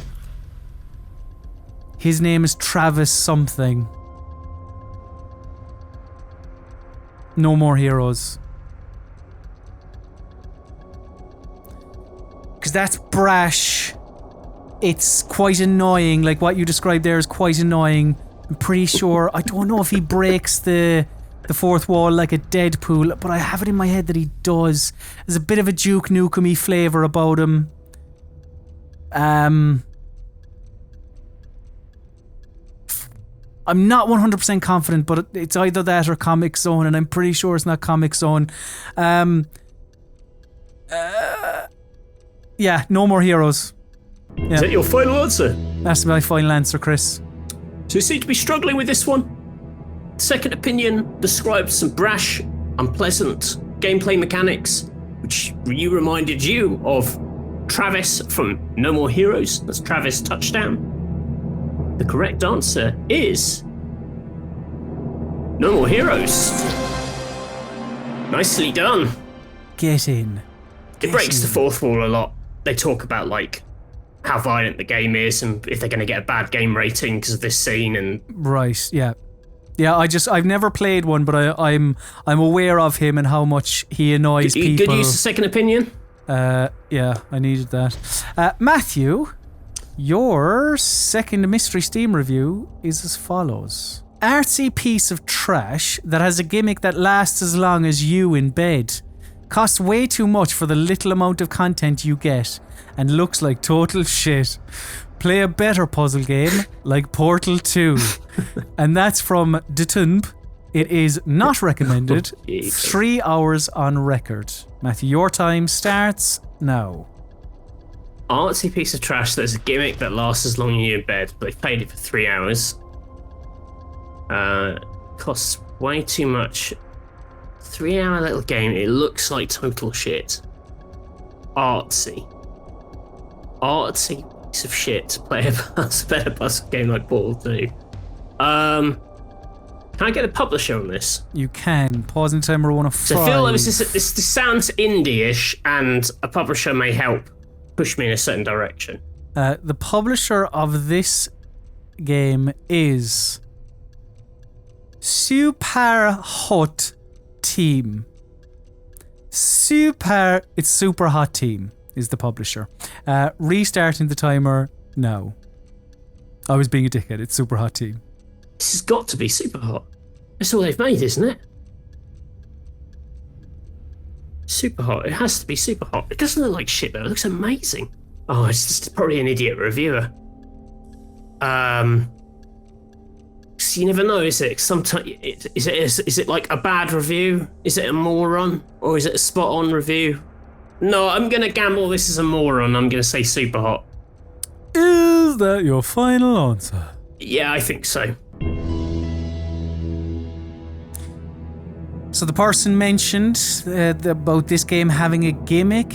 They said it was too expensive for the length of time put in. It told you to play a better puzzle game like Portal 2.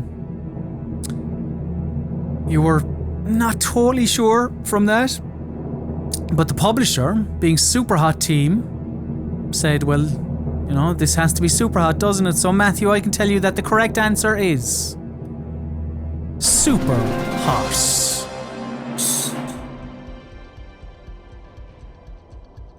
Good work. Matthew, could I have my second mystery Steam review, please? I also suspect that with the amount of urinating in the game, that Dave may have some kind of pee fetish. The opening scene has a man peeing. You can pee as a man right in front of a woman, which she chides him for. You can pee as a woman in her apartment too. The main character also brings up the guy who peed in the opening scene towards the end of the game. What? Long ass. Not recommended. 10.3 hours on record. Okay, time starts now.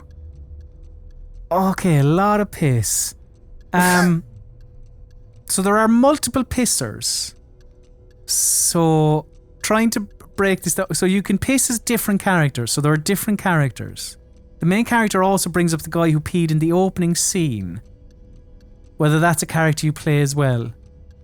Dave has some sort of pee fetish. Dave.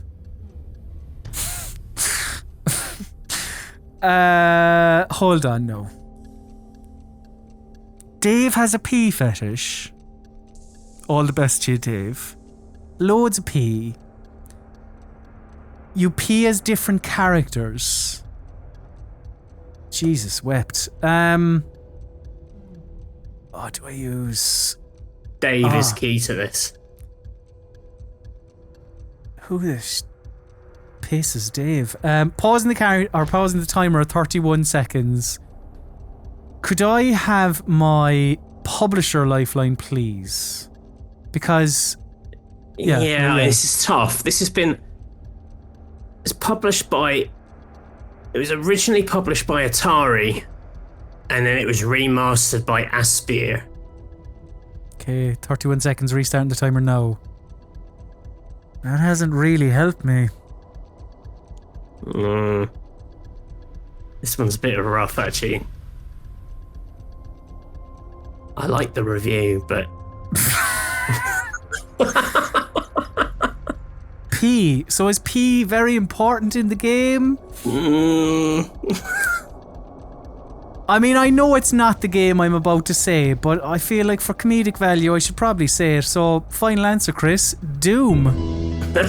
He doomed it. I mean, I could have given you I could have given you a better answer, but I know the people at home will be like, he said Doom! Is that your final answer? Yeah. So, I thought you were onto something with this one. Multiple characters. You play it as different characters. They pee, which would suggest it's a game with quite normal domestic situations in it in places. It's created by a Dave, a famous David. Oh, David Kaj. Oh. With that knowledge, what would you guess? Piss. Fahrenheit. You start Fahrenheit in the toilets, don't you? The correct answer is Fahrenheit. I thought that is a hard review. I thought it was doable if you unpick the clues. Piss. So I'm sorry. Loads of smelly, stinky piss. I just wanted to read that review because it made me laugh. Again, of the rarest of things, a funny Steam review. Matthew, here is your third and final mystery Steam review. I'm running on the walls away from boomers who drank a bit too much Orange Monster, and there was a balloon that swore at me. Good. And that's from Squib. It is recommended 14.6 hours on record, 13 hours at review time. Matthew, your time starts now. Yipes. I'm running on the walls away from boomers. As in, baby boomers? So, like, what does that mean in the context of games? Middle, like, how old are baby boomers now? Are they like in their late 40s, 50s? Is that boomers? But they're drinking some mad drink. Is that what it means by boomers? Oh, genre and second opinion. Okay, pausing the timer. 51. Yeah, sorry, yeah, I forgot. It's the last round. As Matthew uses second opinion and his genre. So the genre of this video game is an action-adventure video game. And the second opinion is... absolutely useless. Useless genre. Maybe this is a good game, but I just couldn't get past the first couple of hours where I had to endlessly fall and listen to boring, explicit dialogue and die because I could care less, I think they mean couldn't care less, about grinding while also missing all of my shots and running out of ammo. So maybe this is a good game, but I just couldn't get past the first couple of hours where I had to endlessly fall and listen to boring, explicit dialogue and die because I couldn't care less about grinding while also missing all of my shots and running out of ammo. Matthew, your time, 51 seconds, restarts now. Grinding and boomers. This isn't about the aging cast of Tony Hawk's. That doesn't make any sense. Oh god, you're shooting that game.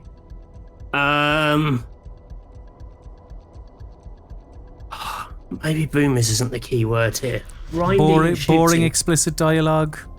Yeah, that's not. What am I thinking? Of course, it's not a skateboarding game. I mean, right. Sunset Overdrive. Grinding. Yeah, the orange drink thing. Yeah. Sunset Overdrive. Is that your final answer? Oh, boomers, like Left 4 Dead boomers, they explode. That's what they're talking about. I thought it was talking about like mums and dads, so I was like, is that? Matthew, the review, quite a descriptive one if you know what you're looking for. At the time, a little bit, what's this about? Action adventure, put it in the bin. The second opinion though allowed you to break it down a little bit more, and you've ended up with Sunset Overdrive. And Matthew Castle, I can tell you that the correct answer is Sunset Overdrive.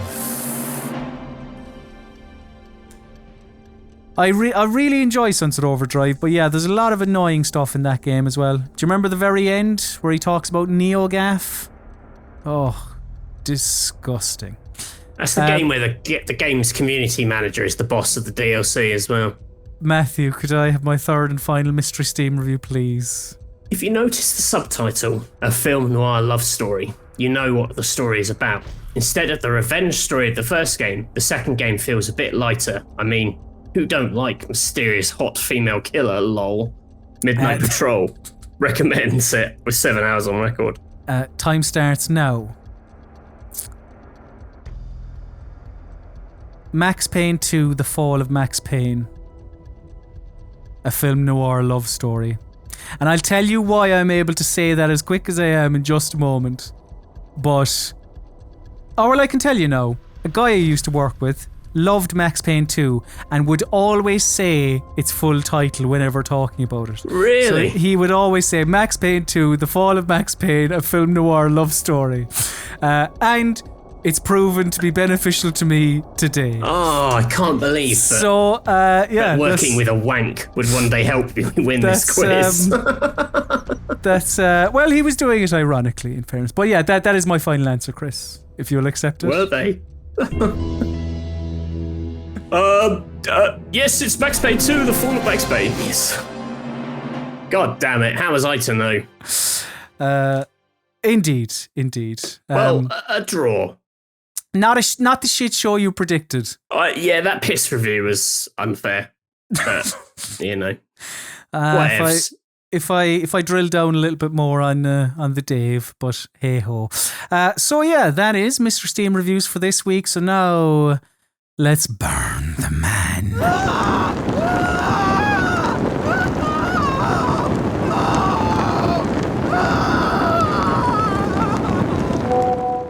Yes, burning questions is the part of the PC Gaming Weekspot where indeed we take your correspondence, your burning questions, and then we read them out on the show.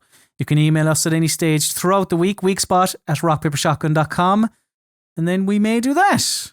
So, Matthew, we start off this week's Weekspot with our friend, where is it scrolling down? Our lovely friend Mog, who gave us 10 English pounds during the YouTube premiere of the last episode of the PC Gaming Weekspot. Thank you very much, Mog. You're a star. Mog said, I have recently completed the thoroughly enjoyable Resident Evil Village. Thanks for the recommendation, chaps. If you could design and live in your own real-life mansion, what would it be like? I mean, it depends. Is money infinite here, Mog? Because if it's not, if I only get enough money to build the mansion, then we're talking low ceilings in the bedroom because, you know, if we're not made of money, we can't be turning on the heating during the winter and the heat going everywhere. Speaking of heat going everywhere, gotta get New Look from Bath on the blower and get them to install the windows. They come recommended. They're not a sponsor of this podcast. Imagine having a PC gaming podcast sponsored by a window company in Bath. But yeah, niche. I mean, if I have unlimited money, what, like a heated swimming pool? It's like the Generation game, a cuddly toy. I always think swimming pool like more trouble than it's worth because you have to clean. It's like I don't like cleaning the bath, let alone a mega bath. But well, I suppose are we like multi-millionaires here? Could have just said billionaire, and like we can. Yeah, you know, it's a dream. It's a dream house. So if it's a dream house, then surely like we don't have to clean the swimming pool. Do you know? Like the swimming pool can be. Still, it's just it. I don't even want to like. This is gonna sound really snobby. I don't even want to have that conversation with someone. Like I don't want someone being like, "Oh, what are we gonna do about the swimming pool?" And I'm like, "Oh, you've changed since you've come upon this mansion money, haven't you?" No, I'm just like, "Oh God." Like people are like, "Oh, do you want us to use this kind of chemical?" I'm like, I just don't care. I wish I hadn't built the damn thing. A cinema would be nice. Like home cinema. That would be nice. A library, like a grand library with loads of crime books. I think location is more important than the building itself. Like being somewhere kind of cool, a little bit kind of secluded. I'd like some grounds. Yeah, an orchard. I really like, when you go to national trust houses and you have those like long drives where it's like a road with trees down the side of it. I'd like one of those kind of drives. That would be a real cool. sense of like you approaching it. Again, if we're talking like dream mansion, I want it to be close enough to town. Like I don't want to be a 2-hour drive from town, but also I want it to be secluded. Yeah. So, a relative distance to town, but I still want everyone else to piss off. I've always fancied like a big kind of barn conversion or something. Whenever you see those, I always think they look kind of class. Something with like a big height to it, like open space, maybe with some like rooms at either end. But with those new look windows, you can have the heating on 24/7 because it'll keep the place nice and toasty. Yeah. Thank you very much for that, Mog. Ben got in touch. Ben said, "Hi lads." He sent this in a couple of weeks before the Euros final. Was calming the pre-match nerves by enjoying some of the works of the forbidden mustachioed plumber. But then it occurred to me he'd probably be cheering on the Italians. Yeah. So congratulations, Mario. Any thoughts on sports video game protagonists? Any thoughts on what sports video game protagonists enjoy in their downtime?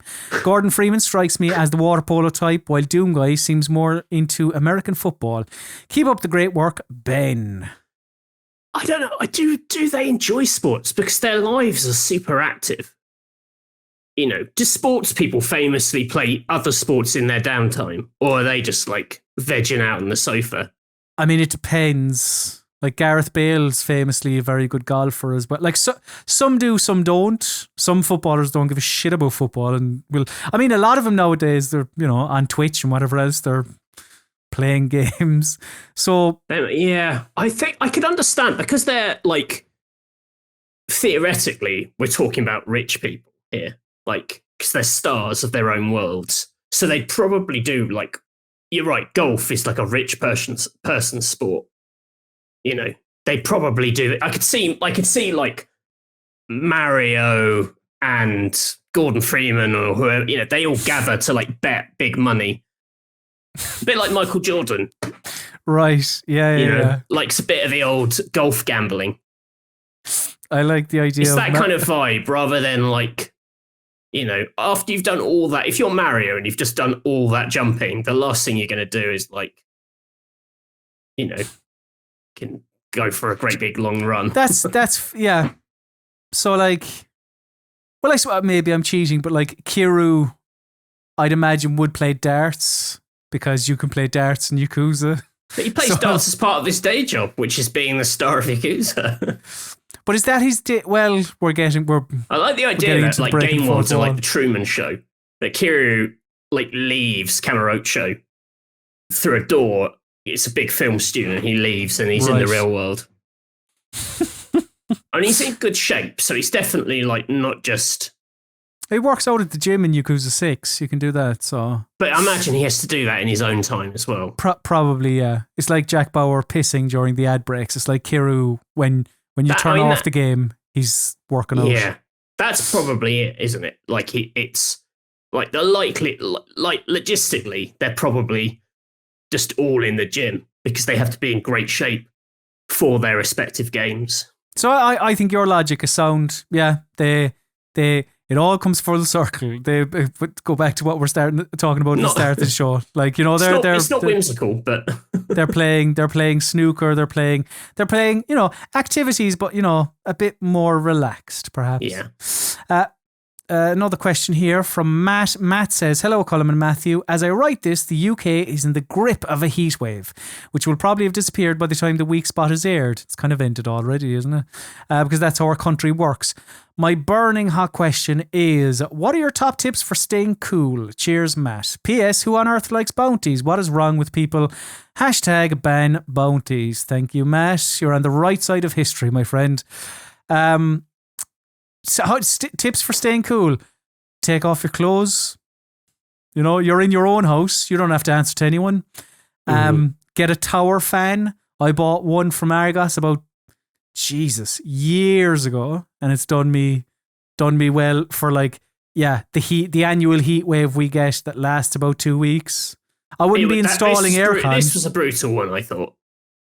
It was, yeah, it was. But again, you're not going to be installing air conditioning for 2 weeks or whatever it is. So yeah, I don't know. Anything? Stick your head in a freezer? No, I did start. I had to lay a big damp towel on myself to be able to sleep at night. Oh wow! I couldn't get to sleep. Otherwise, I was so hot. I was awake all last week. And then it started just wetting a sort of a hand towel and just putting it on my back, and it was actually super nice. There you go. That's a good tip. If we have another one, from Rock Paper Shotgun on the Electronic Wireless Show podcast, suggested what they called pregnancy mats. They do these mats to keep pregnant women cool when they're going to sleep. Okay. It's like a mat you lie in the bed and then you lie on top of the mat. And he was saying, let's buy those. They're obviously marketed towards pregnant women, but they'll keep anybody cool. That's a very good tip. Fake Pants got in touch, which I don't think is their real name, but they said, "Hi, because I'm clearly a maniac, I have delusions of being able to play Forza Horizon 5 at acceptable frame rates on the Steam Deck. Those more in touch with reality might say go for an earlier Forza game, Horizon 4 or Motorsport 7. Regardless, I see and am envious of the haptic feedback sophistication seen on current gen console gamepads. The Deck's spec do mention HD haptics, but doesn't elaborate on what that means. When it comes to Forza, how much of that sophisticated impulse trigger or other feedback will the Steam Deck in handheld mode, no external controller, be able to convey through the hardware?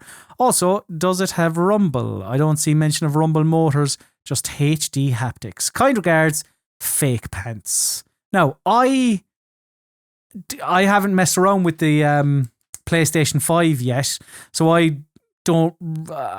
never really had the old haptic feedback kind of thing. Although when Game put them on sale last week for an hour, I was like, do you know what? I'll buy a PlayStation 5. So I have one coming. But I know, Matthew, what do you think of all that haptic feedback in the controller stuff? Do you think it's I really like it, but no one's it doesn't feel like most of what I've played, no one's using it because it's just another thing someone has to do for one platform, so they're less likely to. I must admit, I hadn't heard anything about the rumble in Steam Deck and it having HD haptics. Didn't really. Is that a thing it's going to have? I thought it had. It's got some weird. The analog sticks have got some weird. Aren't they sort of capacitive or something? So that I believe so, yeah. So they know when your finger is so they're touching. A bit more accurate, or for some reason. They were definitely boasting about the quality of their analog sticks. On the I believe on the specs list for the Steam Deck, it mentions haptic feedback. But you are beginning to get some PC ports of stuff with PlayStation 5 pad support on Steam, supporting the PlayStation pad. I think, is it Horizon Zero Dawn? If you play that if you plug in the PS5 controller on PC, you get the same benefits, like the bowstring stuff. And I didn't know that. I think so. I saw a story in the last couple of weeks saying something PlayStation related. All its functions were imitated on PC. So in theory, you could just buy a PlayStation 5 controller and plug it into something. But as for Steam Deck, don't know. Jonathan, sorry, that wasn't a very helpful answer. No, I was interested. Just I'm intrigued to because I haven't messed around with it myself, so I don't know if it's worth it. But I have seen online most people think it's decent, but yeah. As you said, nobody's using it. Jonathan got in touch. Jonathan said, all right, boyos, how do you lads like your game announcements? Surprise reveals of individual games, the occasional publisher showcase, or perhaps the yearly E3 Gamescom style mega event? Maybe the magic of game reveals has left you entirely. Keep up the marvellous work as per usual, Jonathan. Game announcements, Matthew, how do you like them? I like the big, here's a thing.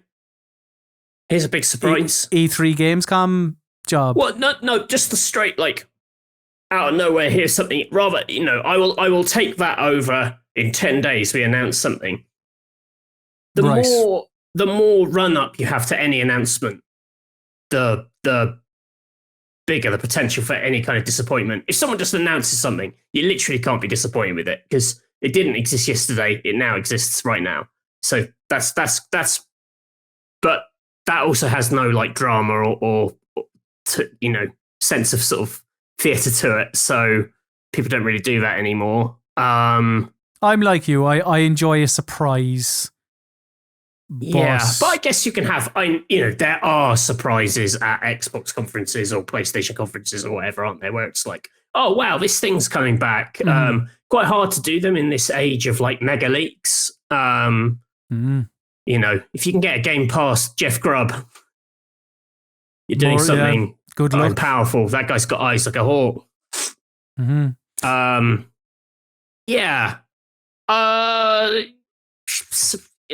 What people do is fine, I guess. I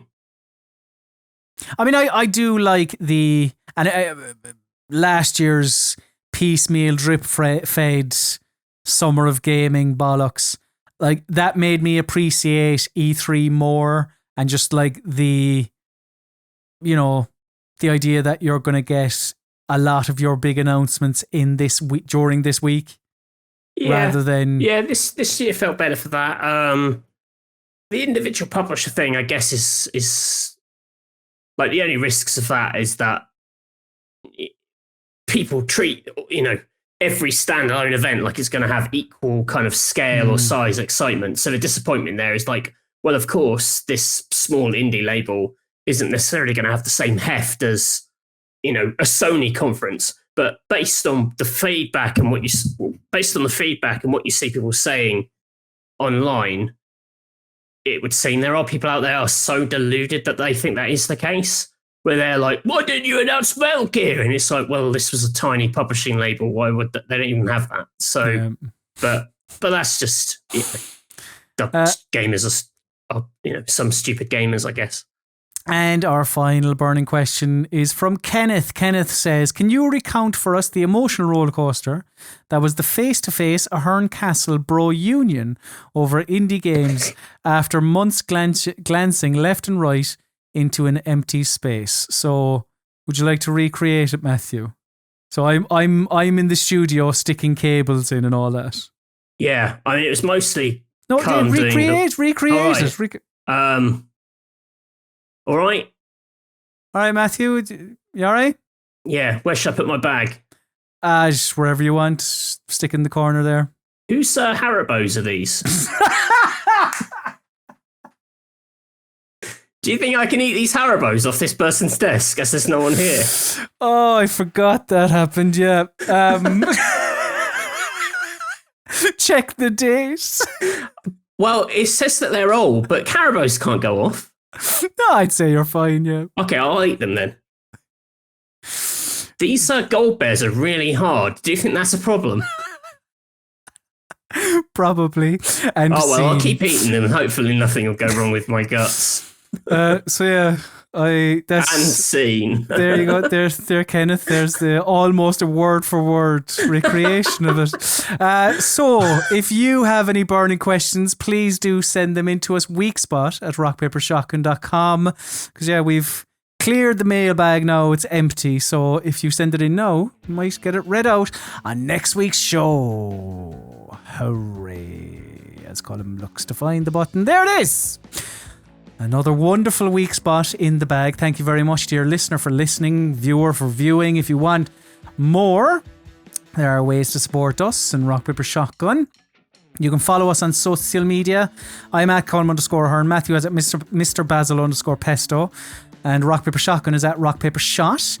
If you want to talk to some like-minded people, head over to Discord, discord.gg/Rock Paper Shotgun. If you want the video version of the Week Spot, go to our YouTube channel, youtube.com/Rock Paper Shot.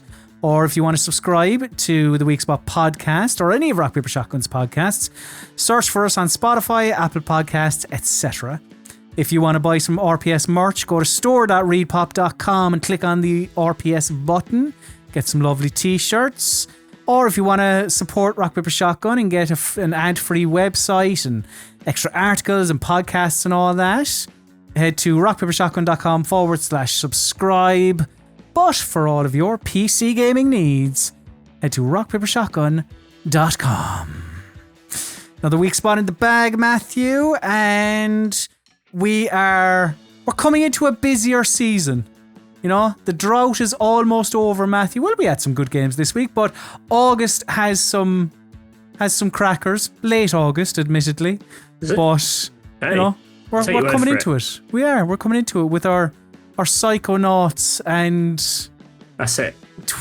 Are you just talking about Psychonauts? Mainly, but there are some other games, like 12 Minutes I'm interested in and some other stuff. But yeah, a lot of it not until the end, sadly. So we'll see what we're talking about next week. But now it's time for my least favourite part of the show, Matthew. Now it's time to bid the listener, the viewer, adieu. So say goodbye, Matthew Castle. Goodbye. And say goodbye, Colm Ahern, Sloan, Agafol.